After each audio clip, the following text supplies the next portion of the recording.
بسم اللہ الرحمن الرحیم اللہم ربی زدنی علما ربی یسر ولا تعسر وتمم بالخیر۔ فارسی قواعد و انشاء کے اسباق چل رہے ہیں اور آج پڑھنا ہے درس 5 سے۔ آج کے سبق کا ماحصل یہ ہے کہ واحد اور جمع، واحد کسے کہتے ہیں اور جمع کسے کہتے ہیں، واحد سے جمع بنانے کا قاعدہ کیا ہے، کب کس طرح سے بنتا ہے، کب کس طرح کیسے بنتا ہے، آج کے سبق کا ماحصل یہ ہے۔ درس نمبر 5، سبق نمبر 5، واحد اور جمع دیکھ رہے ہیں۔ واحد کا لفظی معنی ہوتا ہے ایک، تنہا، اکیلا، اور جمع ایک سے زیادہ کو جمع کہتے ہیں۔ یہ تو لفظی معنی ہوا۔ اصطلاح میں واحد کسے کہتے ہیں اور جمع کسے کہتے ہیں، واحد کی تعریف کیا ہے، جمع کی تعریف کیا ہے، سنیں۔ واحد، کوئی آپ سے پوچھے کہ واحد کسے کہیں گے تو آپ کہیں گے واحد جس کلمہ سے کوئی ایک چیز سمجھی جائے اسے واحد کہیں گے۔ جس کلمہ سے کوئی ایک چیز سمجھی جائے اسے واحد کہیں گے۔ جیسے کسی نے کہا قلم، قلم تو قلم ایک لفظ ہے، تو کسی نے کہا قلم تو لفظ قلم سنتے ہی، دیکھتے ہی اس سے ایک چیز کا معنی سمجھ میں آتا ہے۔ ایک چیز کا معنی کیا ہو، ایک چیز کہ یہ ایک قلم ہے، یہ ایک قلم ہے، صرف ایک ہی قلم سمجھ میں آئے گا۔ قلم تو بہت سارے ہیں لیکن صرف قلم بولا گیا، ایک قلم، تو بہت سارے قلموں سے صرف ایک قلم سمجھا جائے گا۔ کیوں؟ اس لیے کہ لفظ واحد ہے، لفظ واحد ہے اس لیے اس کا معنی بھی واحد کر لیں گے۔ کسی نے اگر کہا لڑکا، لڑکا تو لڑکے کی ذات، لڑکے تو بہت ہیں، لڑکے تو بہت ہیں، لیکن اگر لڑکا کہا گیا ہے تو بہت سارے لڑکوں میں سے صرف ایک لڑکا کا معنی لیا جائے گا۔ چونکہ لفظ ایک بولا گیا ہے تو معنی ایک ہی لیا جائے گا۔ جیسے آپ دیکھیں پسر، پسر کا معنی ہوتا ہے لڑکا، پسر کا معنی لڑکا، تو پسر چونکہ پسر یہ واحد لفظ ہے، یہ لفظ واحد ہے تو اس کا معنی بھی ہم ایک کا لیں گے۔ کیوں؟ اس لیے کہ اس سے ایک ہی چیز سمجھ میں آ رہی ہے اور وہ کیا ہے، لڑکا۔ پسر کا معنی لڑکا، صرف لڑکا، تو لفظ واحد کا ہے تو ہم اس سے واحد کا معنی لیں گے۔ چشم کا معنی آنکھ، حالانکہ آنکھ دو ہوتی ہے، آنکھیں دو ہوتی ہیں لیکن لفظ ایک ہے، لفظ ایک۔ اگر کوئی آنکھ بولے، صرف آنکھ بولے، چشم بولے، تو اس سے ایک چیز کا معنی سمجھ میں آ رہا ہے، یعنی ایک معنی سمجھ میں آ رہا ہے ایک آنکھ کے بارے میں۔ چشم کے بعد اگر کوئی چشم بولے تو اس سے ایک آنکھ کے بارے میں کہا جا رہا ہے، تو چونکہ لفظ واحد ہے اس لیے معنی بھی اس کا واحد کر لیں گے۔ اسب کا معنی گھوڑا، گھوڑے کی ذات، گھوڑے کوئی بھی گھوڑا ہو سکتا ہے، کوئی بھی گھوڑا، لیکن لفظ ایک بولا گیا ہے، لفظ ایک بولا گیا ہے، لفظ ایک بولا گیا ہے، گویا ایک گھوڑا کے بارے میں کہا جا رہا ہے، کئی گھوڑوں کے بارے میں نہیں کہا جا رہا ہے۔ چشم ایک آنکھ کے بارے میں کہا جا رہا ہے تو معنی ایک کر لیا جائے گا۔ اسب ایک گھوڑا کے بارے میں کہا جا رہا ہے تو معنی ایک کر لیا جائے گا، یعنی واحد کا۔ مدرسہ، مدرسے بہت سارے ہیں لیکن کسی ایک مدرسہ کے بارے میں کہا جا رہا ہے تو معنی ایک ہی کا لیا جائے گا، وغیرہ۔ بات سمجھ میں آ گئی؟ واحد، کوئی اگر آپ سے پوچھ بیٹھے کہ واحد کسے کہیں گے تو آپ کہیں گے جس کلمہ سے کوئی ایک چیز سمجھ میں آئے، جس کلمہ سے کوئی ایک چیز سمجھ میں آئے اسے واحد کہتے ہیں۔ جیسے پسر، پسر کا معنی لڑکا، تو اس سے ایک چیز سمجھ میں آ رہی ہے اور وہ کیا ہے، ذات یعنی لڑکا کی ذات۔ چشم کا معنی آنکھ، تو اس سے ایک چیز سمجھ میں آ رہی ہے، یعنی ایک آنکھ اس میں سمجھ میں آ رہی ہے، تو اس کا ایک ہی معنی لیا جائے گا۔ اور یہ واحد ہے. اسب گھوڑا, گھوڑا یعنی ایک گھوڑا کے بارے میں سمجھ میں آ رہا ہے تو ایک ہی گھوڑا کا معنی لیا جائے گا. مدرسہ کسی ایک مدرسہ کے بارے میں کہا جا رہا ہے, کیوں؟ اس لیے کہ واحد ہے, اس لیے اس کا معنی واحد کا لیا جائے گا. بات سمجھ میں آ گئی؟ چلیے. جمع, جمع جس کلمہ سے ایک قسم کی کئی چیزیں سمجھی جائیں. جمع کی تعریف کیا ہے؟ جمع جس کلمہ سے ایک قسم کی کئی چیزیں سمجھی جائیں اسے جمع کہتے ہیں, اسے جمع کہتے ہیں. جیسے پیسران, پیسران کا معنی لڑکے, بہت سارے لڑکے. چشمہ کا معنی آنکھیں, بہت ساری آنکھیں. اسپا کا معنی گھوڑے, بہت سارے گھوڑے. مدارس کا معنی مدرسے, یعنی بہت سارے مدارس. اب یہاں پیسران جمع کی تعریف سنیں آپ. جمع جس کلمہ سے ایک قسم کی کئی چیزیں سمجھی جائیں.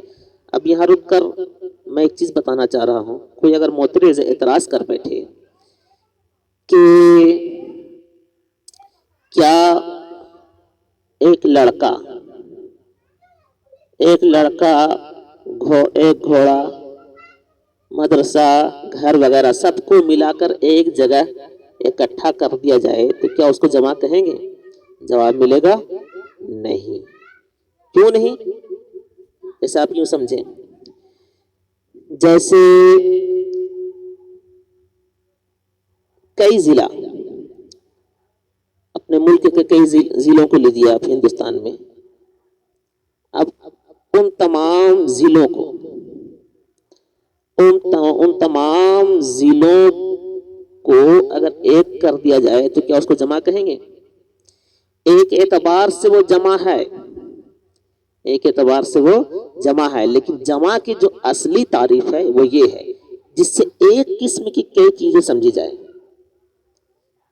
بہت سارے لڑکے, بہت سارے, اگر ایک طرف بہت سارے لڑکوں کی جماعت ہے, ایک طرف بہت سارے گھوڑوں کی جماعت ہے, ایک طرف بہت سارے مدارس ہیں, تو یہ الگ الگ جمع ہوں گے. یہ جمع جو ہوں گی یہ الگ الگ جمع ہوگی. کیوں؟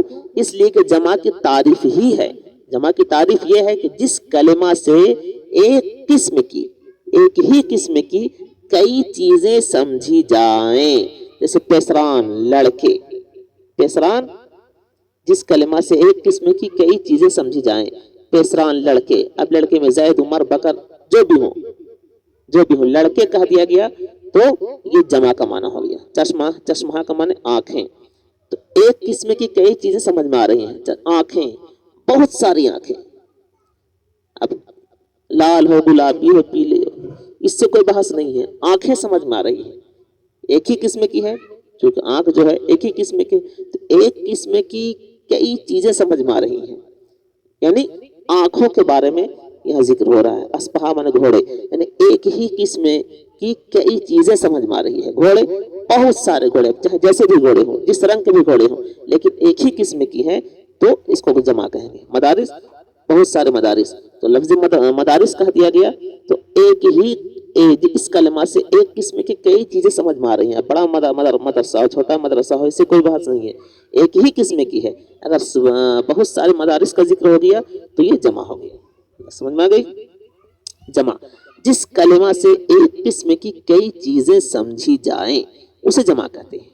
جیسے پیسران, چشمہ, اسپہا, مدارس. تنبیہ, تنبیہ بیچ میں رک کر ایک بات کہی جا رہی ہے. تنبیہ مانے خاص کوئی بات ہے. دیکھیں آپ, تنبیہ, جاندار کی جمع کے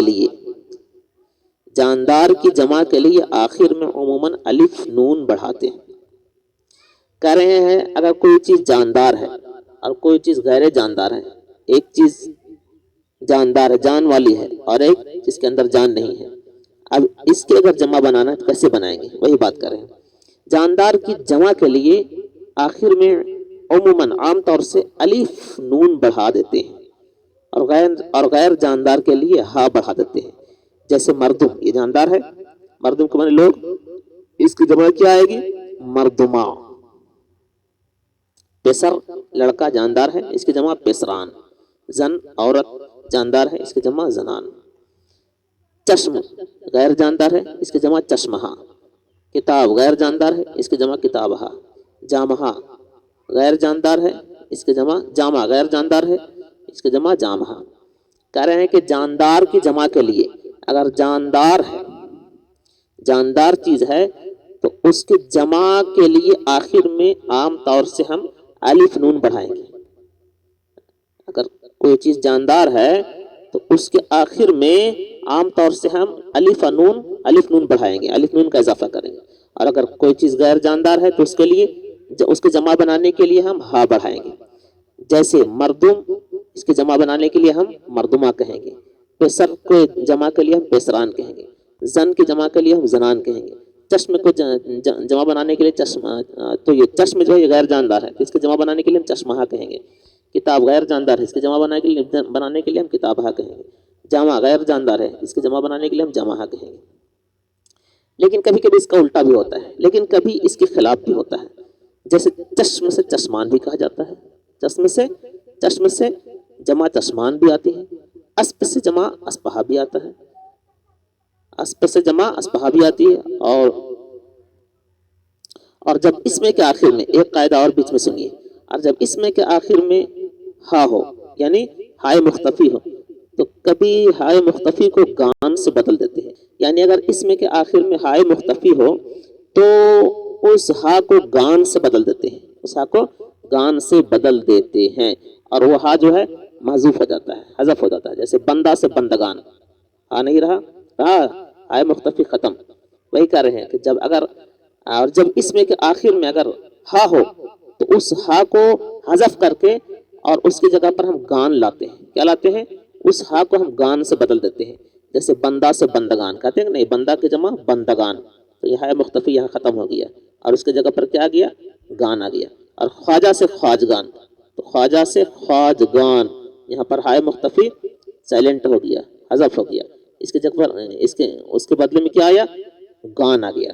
وہی کر رہے ہیں. اور جب اس میں کے آخر میں اگر ہا ہو یعنی ہائے مختفی ہو تو کبھی ہا کو جو ہے گان سے بدل دیتے ہیں.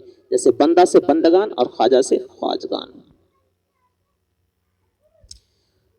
اردو میں ترجمہ کرو.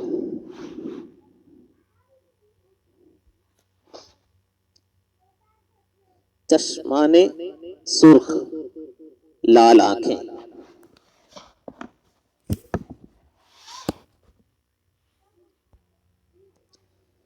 ارکان اسلام، اسلام کے ارکان. لانئی مرغ، پرندہ کا گھونسلہ. کتاب کہنا، پرانی کتاب. برگہائے درخت، درخت کے پتے. درخت کے یہی واحد اور جمع ہے، غور کرنا ہے آپ کو اس میں. برگہائے درخت، درخت کے پتے.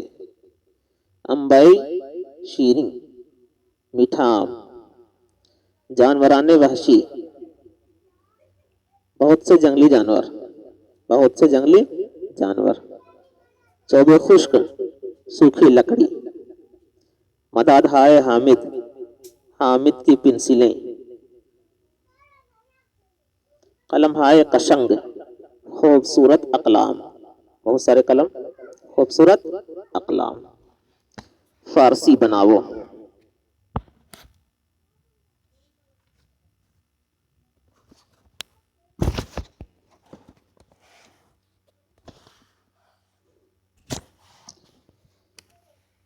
سبز رومال، رومال سبز یا پھر دستمال سبز کہہ سکتے ہیں.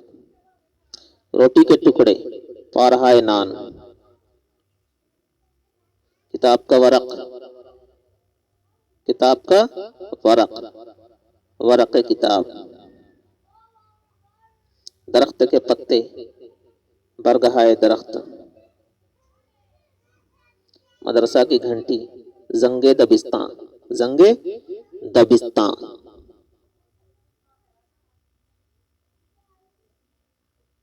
بلبل کے گھونسلے، آشیانہ اندلیب. میٹھا میوہ، میوہ شیریں. پالتو مرغی، ماکیان اہلی، ماکیان اہلی. کھٹے لیموں، لیمون ہائے ترش. لمبی چونچ، منقار دراز. آج کا یہ سبق تھا، مکمل ہوا.